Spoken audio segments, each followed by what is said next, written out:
What do you have to say for women who are afraid to talk about it or to, even think about hormones, which was just, topical, literally, the vaginal estrogen that you talked about? How do you initiate that discussion with your women? So they probably are getting referred, and like you said, they by the time they're 60, they're already having probably stage 3, stage 4 prolapse. So how do you break that barrier during your discussion?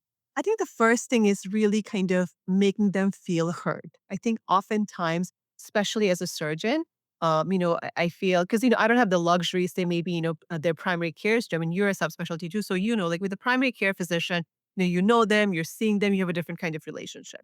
For me, I'm seeing the patient for the first time, so I have that very tiny window where I can build that trust. And oftentimes I would have patients who maybe I'm the third physician they're seeing and like the first thing they would tell me is like, oh my God, nobody ever explained it to me like that. Like just like we did with the anatomy, I take my time. Well, number one, I'm starting with hearing them first. We're doing a history, we're doing a very detailed physical exam.